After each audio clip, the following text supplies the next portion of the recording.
தமிழகத்தின் நம்ம முக்கியமான ஒரு சென்டர்ல இருக்கிறோம். இரண்டு முதலமைச்சர் வேட்பாளர்கள் களம் காணக்கூடிய பெரம்பூர் மற்றும் கொளத்தூர் தொகுதிக்குட்பட்ட லைலா காலேஜில் தற்போது நாம் இருக்கிறோம். இங்குதான் இன்னும் சட்ட நேரத்தில் 8 மணிக்காக முதல் கட்டமாக தபால் வாக்குகள் எண்ணப்பட இருக்கிறது.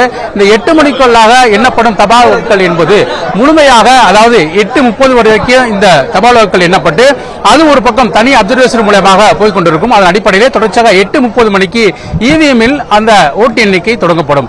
இவிஎம்மில் துவங்கப்படக்கூடிய அந்த ஓட்டு எண்ணிக்கையானது முழுமையாக, அதாவது இவிஎம்மில் துவங்கக்கூடிய அந்த ஓட்டு எண்ணிக்கை முழுமையாக 8:30 மணிக்கு துவங்கினாலும் கூட சராசரியாக 14 சுற்று என்று வைத்தால் 13வது சுற்றோடு அந்த எண்ணிக்கை நிறுத்தப்பட்டு தபால் வாக்குகள் அறிவித்த பிறகு மீண்டும் இறுதிக்கட்ட எண்ணிக்கை அறிவிக்கப்படும். அந்த அடிப்படையிலே தொடர்ச்சியாக நான் பார்த்துக் கொண்டிருக்கக்கூடிய இந்த லயலா கல்லூரியை பொறுத்தவரைக்கும் கூடுதல் பாதுகாப்பு, தமிழகத்திலே கூடுதல் பாதுகாப்பு உள்ள இடமாக, மையமாக இது காணப்படுகிறது. ஏனென்றால் 2 முதலமைச்சர் வேட்பாளர்கள் பல்வேறு கட்சியினை சேர்ந்த 6 தொகுதிக்குட்பட்ட சட்டமன்ற தொகுதிக்குட்பட்ட வாக்குகள் இங்கு எண்ணப்படுகிறது.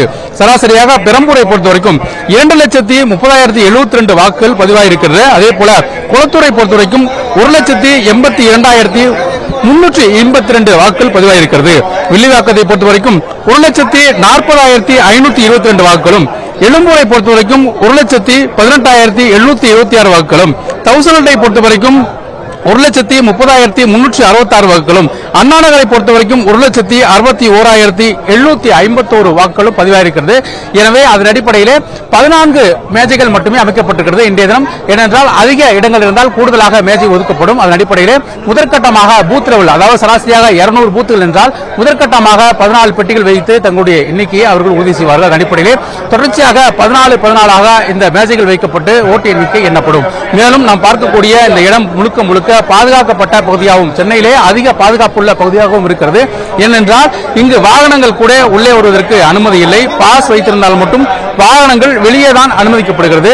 நாம் இருக்கக்கூடிய இந்த அனைத்து இடங்களும் தற்போது முகவர்களால், அதாவது BL2 சொல்லக்கூடிய இந்த வாக்கு எண்ணிக்கை முகவர்களால் நிரம்பி வழிகிறது. அவர்கள் பல்வேறு பரிசோதனைக்கு உட்பட்டுதான் தற்போது அனுமதிக்கப்படுகிறார்கள்.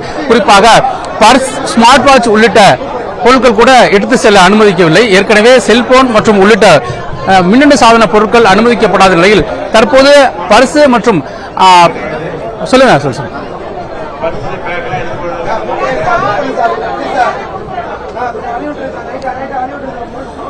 இல்ல, இப்போது வரைக்கும் இல்ல. 8 மணிக்குள்ளாக தற்போது யாரும் வேட்பாளர்கள் வர மாட்டார்கள். வாக்கு எண்ணிக்கை துவங்கும் நேரத்தில் அவர்கள் வருவார்கள் என்று எதிர்பார்க்கப்படுகிறது. பெரம்பூரை பொறுத்தவரைக்கும் நிச்சயமாக வருவார் என்று அவர்கள் கட்சியை சேர்ந்த நிர்வாகிகள் சொல்கிறார்கள். ஆனால் அவர் வருவாரா என்பது ஒரு கேள்விக்குறிதான். ஆனால் தொடர்ச்சியாக மற்றும் திமுக மற்றும் தாவேக்கினார், அதிமுக உள்ளிட்ட கட்சியினரால் நிரம்பி வழிகிறது. நாம் தமிழர் கட்சியை சேர்ந்த முகவர்களும் வந்திருக்கிறார்கள். முக்கியமாக இந்த 4 கட்சியை சேர்ந்த முகவர்கள் வந்திருக்கிறார்கள். தொடர்ச்சியாக சுயேட்சை வேட்பாளர்களும் சராசரியாக குளத்துறை பொறுத்தவரைக்கும் 36 பேர் களம் காணுகிறார்கள். 4 முறை போட்டி என்றால் கூட 36 பேர் களம் காணுகிறார்கள். எனவே அவர்கள் அனைவருமே தற்போது இந்த இடத்துக்கு வந்திருக்கிறார்கள். தொடர்ச்சியாக பல்வேறு கட்ட பாதுகாப்புக்கு பிறகே அவர்கள் உள்ளே அனுமதிக்கப்படுகிறார்கள். நாம் இருக்கக்கூடிய இந்த இடத்தோடு சரி, இதை தாண்டி அவர்கள் செல்வதற்கு மின்னணு பொருட்கள் உள்ளிட்ட எந்த பொருட்களுமே அவர்கள் உள்ளே செல்வதற்கு அனுமதிக்கப்படவில்லை. சராசரியாக 1200 காவல்துறையினர் தற்போது பாதுகாப்புக்காக இந்த இடத்தில் நிறுத்தப்பட்டிருக்கிறார்கள். மேலும் தொடர்ச்சியாக அதாவது கைபேசி வைக்கும் இடம் ஒரு தொகுதிக்கு வாரியாக தனித்தனி பூத்துகள் அமைக்கப்பட்டு அங்கு அவர்களுக்கு டோக்கன் கொடுக்கப்பட்டு அந்த டோக்கனில் அவர்கள் கைபேசி மற்றும் மின்னணு சாதனம், வாட்ச் உள்ளிட்ட பொருட்கள் ஒப்படைக்கப்பட்டு மீண்டும் அந்த டோக்கனை காட்டி வெளியே வந்த பிறகு வாங்கிக் கொள்ளலாம் என்று ஏற்பாடும் செய்யப்பட்டிருக்கிறது. 2 முதலமைச்சருடைய வேட்பாளர்கள் இந்த இடங்களில் வாக்கு எண்ணிக்கை செய்யப்படுகிறது. எனவே கூடுதல் பாதுகாப்பு, மற்ற இடங்களை விட கூடுதல் பாதுகாப்பாக இந்த இடம் கருதப்படுகிறது.